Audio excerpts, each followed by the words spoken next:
नमस्कार दोस्तों, स्वागत है आप सभी का हमारे चैनल राज भाई पटेल पर।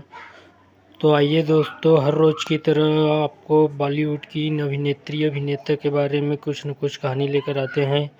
तो आज लाए हैं आपके लिए सनी लियोनी की कहानी। आइए दोस्तों, शुरू करते हैं। सनी लियोन का नाम सुनते ही आपके दिमाग में क्या आता है वो हमें बताने की जरूरत नहीं है, क्योंकि इस वीडियो को देखने वाले और सुनने वाले ऑलरेडी इतने समझदार हैं। लेकिन आप सभी के मन में एक जिज्ञासा जरूर जानने को होती होगी कि वो बॉलीवुड फिल्म इंडस्ट्री में कैसे पहुंची, और उससे भी बड़ी एक बात, एक Indian culture girl porn industry में कैसे पहुंची। तो चलिए शुरुआत करते हैं आज की कहानी मेरी मुंह ज़बानी। सनी लियोन का जन्म 13 मई 1981 को कनाडा में एक सिख पंजाबी परिवार में हुआ था। उनका पूरा नाम करणजीत कौर वोहरा है। जब वो 13 साल की हुई तब वो और उनकी पूरी फैमिली कैलिफोर्निया शिफ्ट हो गए थे। वहां की लाइफ स्टाइल बहुत ही अलग थी। वो अपना गुजारा करने के लिए छोटी मोटी जॉब किया करती थी, जैसे जर्मन बेकरी में टैक्स एंड रिटायरमेंट में। जब वो 18 साल की हुई तब उनके एक दोस्त ने किसी एक कोऑर्डिनेटर से मिलवाया। वो कोऑर्डिनेटर बोला कि मैं क्लाइंट प्रोवाइड करता हूं पेंट हाउस मैगजीन के लिए। करणजीत को लगा शायद ये मैगजीन का सफर फिल्म इंडस्ट्री तक का पहुंचने का रास्ता हो। ये सोच के उन्होंने हाँ कर दिया और वो फिर पेंट हाउस मैगजीन के ऑफिस चली जाती है।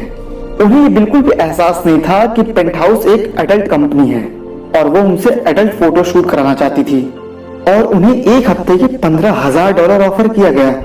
उन्हें यह एहसास हो गया था कि इतने पैसे तो मैं साल 2 साल में नहीं कमा सकती, और उनकी फैमिली के लिए पैसा बहुत अहमियत रखता था, क्योंकि उनकी पूरी फैमिली कनाडा से कैलिफोर्निया शिफ्ट हुई थी, जहां उनके पापा के लिए घर चलाना बहुत ही मुश्किल था। फिर करणजीत ने पेंट हाउस मैगजीन के लिए एडल्ट शूट करना स्टार्ट कर दिया था। पॉर्न कैरियर की शुरुआत के लिए उन्होंने अपना नाम सनी चुना और पेंट हाउस के मालिक ने उन्हें नाम दिया लियोन। इस तरह से उनका नाम पड़ा सनी लियोन। और शुरुआती दौर में उन्होंने अपने भाई को सब कुछ बता दिया था। उनके भाई ने डांटने की जगह उन्हें फुल सपोर्ट किया। करणजीत ने अपने भाई को यह भी बताया कि उनका स्टेज नेम है सनी लियोन।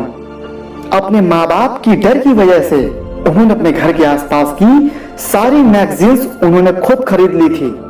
लेकिन हॉवर्ड स्टर्न शो में किसी ने सनी का इंटरव्यू उनके किसी फैमिली मेंबर ने देख लिया था, और ये बात सनी लियोन को पता चल गई थी।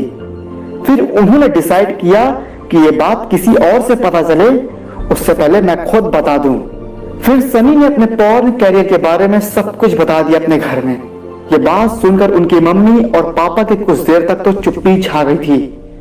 उनकी माँ सनी पे बहुत गुस्सा करती, और उनके पिता ने उनसे सिर्फ एक ही बात बोला था और कहा कि ये रास्ता तुमने अपनी मर्जी से चुना है, तो ये जैसा भी है जो भी है बस हमेशा सक्सेसफुल होना, और कभी भी ड्रग और टेररिज्म में इन्वॉल्व मत होना।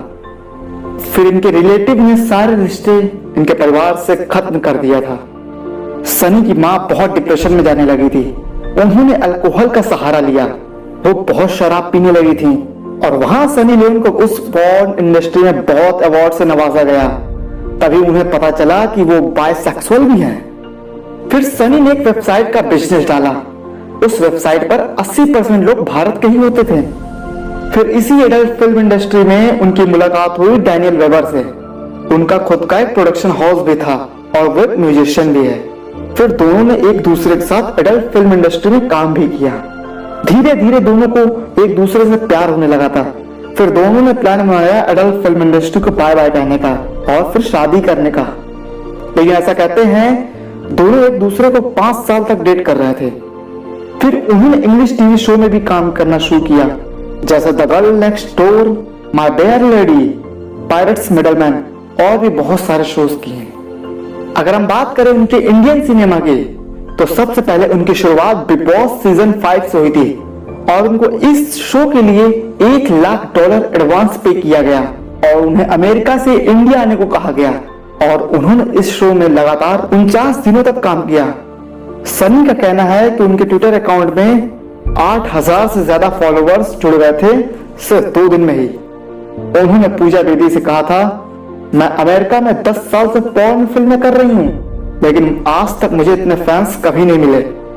बिग बॉस शो के बाद वो जिस्म 2 में नजर आई और वो मूवी इनकी सुपर डुपर हिट हो चुकी थी। तभी इनको एक नई मूवी ऑफर हुई, जैकपॉट, लेकिन वो मूवी फ्लॉप हो चुकी थी। उसमें उनका करियर पूरी तरह से खत्म दिख रहा था। लेकिन तभी बेबी डॉल के गाने ने उनकी पूरी लाइफ चेंज कर दी। रातों रात 3 साल तक के का काम बॉलीवुड इंडस्ट्री में मिल चुका था। Shoot out at Wadala movie का गाना लैला तेरी ले लेगी, ये गाना उनका सुपर डुपर हिट था। इस गाने ने उनको एक नई पहचान दी और उन्हें लोग बॉलीवुड इंडस्ट्री में आइटम गर्ल के नाम से जानने लगे थे। सनी लियोन ने बहुत सारी हिट मूवीज दी अपने इस बॉलीवुड इंडस्ट्री के कैरियर में, जैसे सिंह इज ब्लिंग, मस्तीजादे, एक पहली लीला, हिट स्टोरी 4, रईस और भी बहुत सारी हिट मूवीज लगातार दिया। और फिर 2018 पे उन पे ही एक बायोपिक आई, वो बहुत ज्यादा हिट हुई थी। उस वेब सीरीज का नाम था Karanjit Kaur the untold story of Sunny Leone. Sunny Leone 2012, 2013, 14, 15, 17 most search Indian celebrity रह चुकी है। सनी लियोन पहली ऐसी एडल्ट फिल्म इंडस्ट्री की एक्ट्रेस रह चुकी हैं जो मेन बॉलीवुड स्क्रीन में आई, वो भी बहुत कम समय में फेमस हो गई थी। सनी लियोन को बहुत से लोगों ने क्रिटिसाइज भी किया, बोला कि उनकी वजह से बहुत रेप होते हैं। लेकिन मुझे ऐसा लगता है कि जिस देश में पोर्नोग्राफी होती हो उस देश में ज्यादा रेप होते होंगे, लेकिन ऐसा नहीं है। तो कहीं ना कहीं हम सभी की सोच का फर्क है, हम उसे किस नजरिए से देखते हैं। अगर हम उनके पर्सनल लाइफ के बारे में बात करें तो उनके हस्बैंड का नाम डैनियल वेबर है और उन्होंने अपनी पहली बेटी को अडॉप्ट किया था, जो कि उन्होंने बहुत अच्छा काम किया था। और फिर उनके ट्विंस बच्चे हुए हैं। आज वो अपनी मैरिड लाइफ में बहुत खुश हैं। दोस्तों, आप क्या सोचते हो सनी लियोन के बारे में, या फिर हम कहें करणजीत कौर बोहरा? आप अपनी राय हमें जरूर दें। अगर आपको ये वीडियो अच्छी लगी हो तो लाइक करें, शेयर जरूर करें, ताकि सभी को उनकी जिंदगी के बारे में पता चल सके, और सब्सक्राइब जरूर करें अगर आप हमारे चैनल पर नए हैं तो चलिए दोस्तों, मिलते हैं नेक्स्ट एपिसोड में। तब तक के लिए धन्यवाद।